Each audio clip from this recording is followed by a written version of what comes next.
Hey guys, it's Navinad. One of the things I wanted to address, this is just NL10. We've been playing NL10 in some of these most recent videos, so I'm just going to stick with it. And I joined not a turbo, but just a regular speed. I think there's going to be probably more fish. And I want to have time to talk a little bit before we get into the thick of it.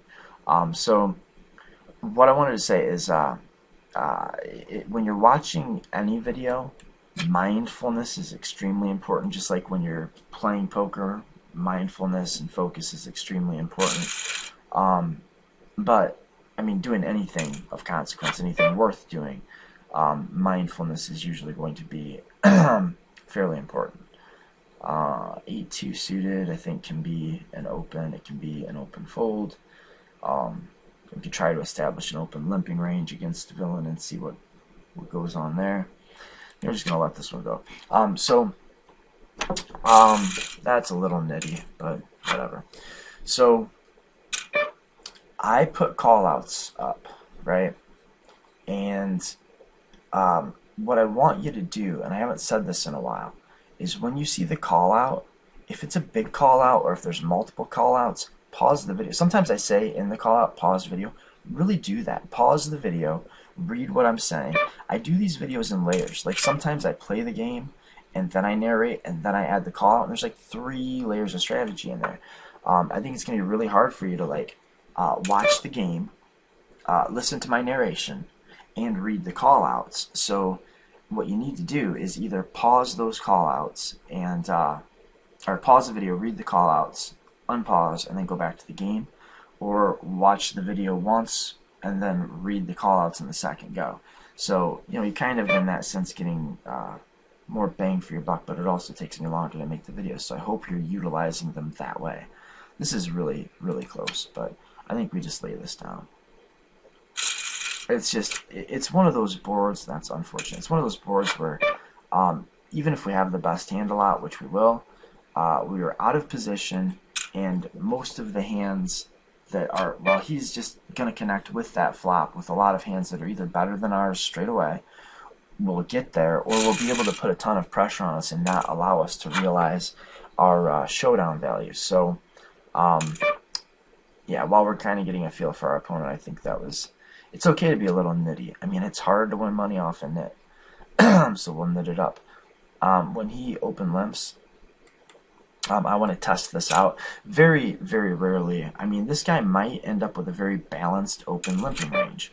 But, he may be like, well, I've got this crap hand, I'm going to limp it, and then I'll limp aces too to kind of balance it, which is fine. But very rarely is a person going to, I think, be likely to pick up aces and just decide to limp and say, well, I'll limp some trash along to balance. Not usually what happens. Usually the first hand somebody limps is going to be a bad hand. It's not going to be like a huge hand. Okay, so the hands we're beating are like 10x and combo draws. And I think that, and busted draws, of course. So I don't know. 10x will probably miss a bet from by checking. But we're definitely not winning 100% here. He could have a flush, he could have a straight. And we don't want to bet and get raised. So yeah, we run the risk of him checking back at 10 in this spot by checking to him, but we also allow him to bluff with his hands that he knows are not going to be good at showdown. Okay, so now I'm going to do a little bit of cheating here, and I'm going to start 3xing my better hands and opening my worse hands for a min raise. And if he doesn't adjust, this is just like cheating. And Queen 10 is a very good hand in position, heads up. It's a great hand. So it's going to be in my 3 times the big blind open raising range. Even if he adjusts by just calling less often against our 3 times the big blind opens, that's not hurting us. That's fine. He should do that. So he's not allowing us to max, to really max our exploitation against them. But it's not hurting us. It's not going to hurt us to split our range in a very strict and binary fashion. In this case, we'll sit back in, but I'm doing a video. There we go. it's not going to hurt us unless he starts actually exploiting us. And if he doesn't exploit us, then just simply open raising bigger with our bigger hands that play better in a lower stack to pot ratio scenario, it's just going to be like cheating. Now, if every time we min raise he's going to 3-bet us, then we can't do that. You know, we've got to change it up. Yeah, so probably gonna have to let this go. If it was a 10-6 suited, I would call. A 10-8 offsuit, I would call. Especially given the dynamic that he very well might be just raising because I went to a min raise. I thought that might be tempered by the fact that I let him time back in. It might have looked kind of trappy. So the last time he limped, we raised. So now he's limping. He's got to expect that we could raise. So let's just take a look at the flop with our 5-2 and be glad that we did. And let's go with a lead here. I'm gonna apologize to this guy. I've been going too slow.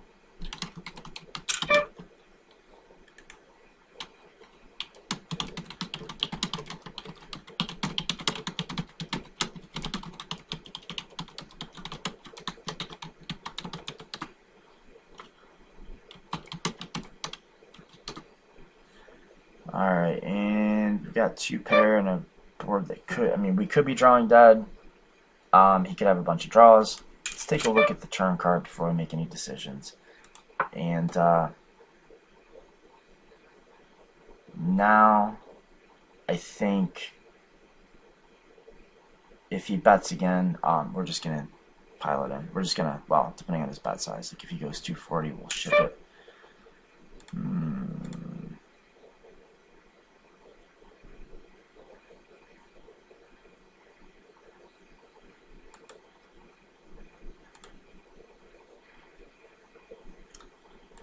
Let's give him, well, you know what, let's just ship it in his face. If he's got the flush, we're not going to get away from this, and if he doesn't, then we want to not let him draw out, and we're not going to get action if the river bricks off. So let's see if we can, and plus we can still rep a draw. So if he's got like the ace of clubs, we're fine with him folding. And if he's got like some kind of top pair hand, he's not going to call if the club comes. And really, we're not going to know what cards are good for us and what cards are bad for us. So that's another argument in favor of shipping it. I went with the min raise, and he 3-bet me again. So we are going to call with the connected cards.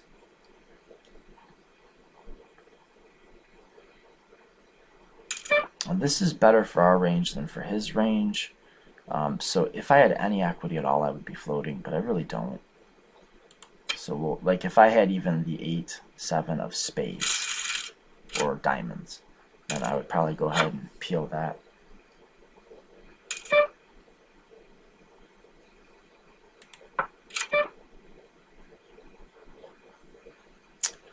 I think betting is probably better than check raising, especially if we know that we're going to bank. And we're going to try to get value from his draws and his aces. And we could have checked trying to induce a float bet, but I think players are usually less likely to float on an ace-high board just because players tend to float with overcards. So I don't think he's got as many floats in his range here, which makes me want to bet rather than check to him.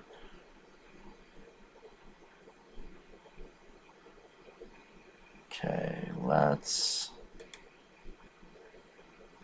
make a small raise. If it's going to be hard for him to fold, and if he calls, we should have a very easy time stacking him on the river.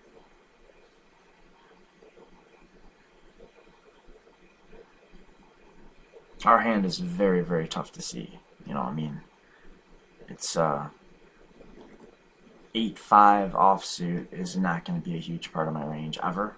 So I could see him calling or spazzing, and if he does decide to fold, we've even learned some information. We've gotten some information that he did this with absolutely no equity. If he decides to fold, if he calls, I think he's most likely on a draw or a some kind of an ace X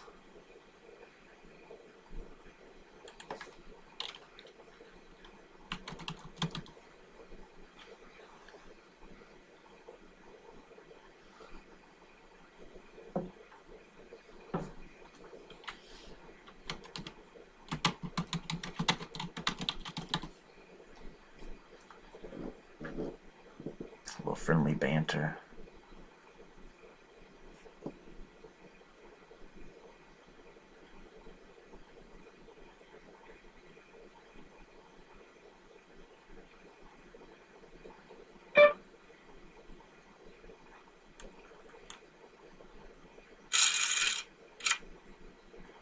He made the wrong fold based on my exact hand.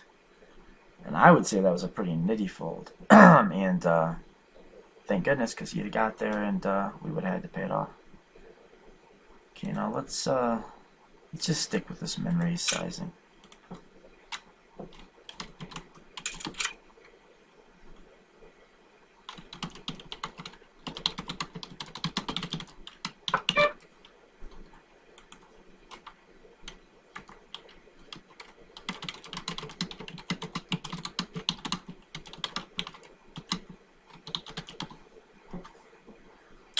Okay, 3-7s. We're just going to check our ace high back.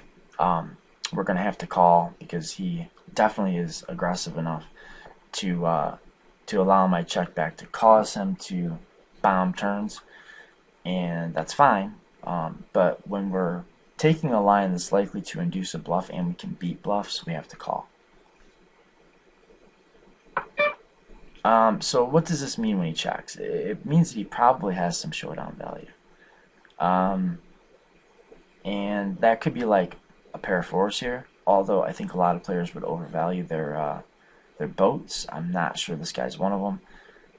We could bet just trying to force him off of a chop, or worse, like if he's got somehow a better ace.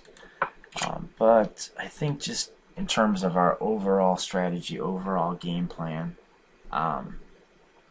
checking our ace high back and trying to take it to showdown is best. And he's making an overbet here when I have capped my range at bluff catcher, and that's good of him. I mean, that means that he's probably fairly good at poker, reasonable anyway. He's thinking.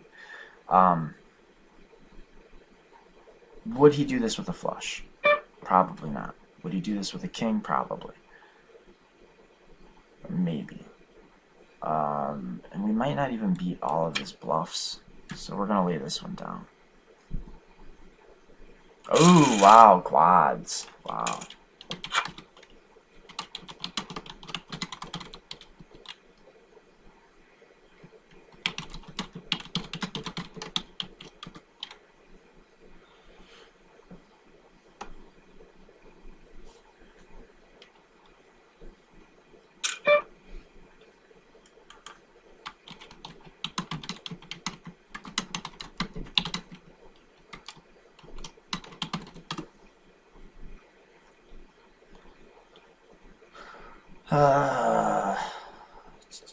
Yeah, this is probably good enough to call. Hits his range, probably harder than my range, even though I actually haven't been 3-betting. I think he would expect me to 3-bet things like King Queen and King Jack, maybe Queen Jack suited, Ace Queen, you know. So he's got all those hands still in his range. I don't, and I have no equity. So checking and folding seems like our best game plan, and he was going to get there. He had us anyway. Okay, 7-5 offsuit. We will open with a min raise, and because he is 3-betting a lot, I'm just sticking with min raising. I don't really agree with limping against players that 3-bet a lot. I don't think that's the correct adjustment from the button. It just gives them too much power.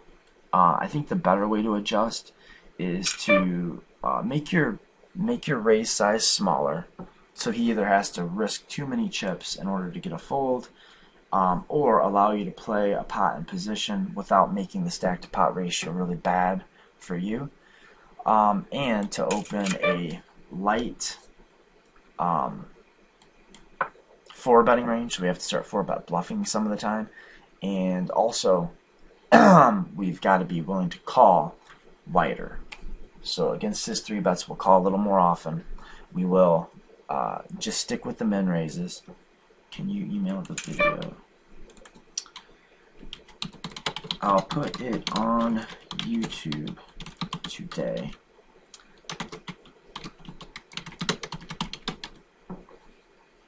Okay, here I think we can check call or check raise. I slightly prefer check raise. I mean, even if he folds like a 9 high, that's good for us, right?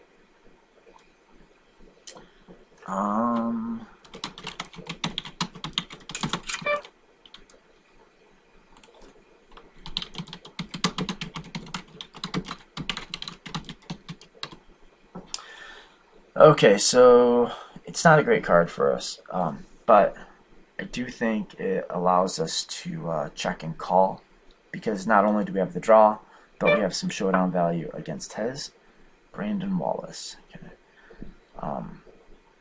So hey Brandon, you're probably watching, so what up?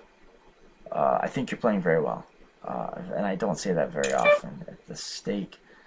This is a really, really gross spot. But we've got top pair, open-ended straight draw, and the price.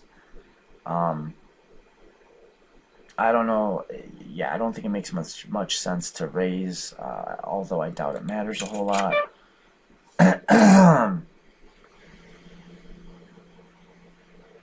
I doubt he can get away from this, so just put it in.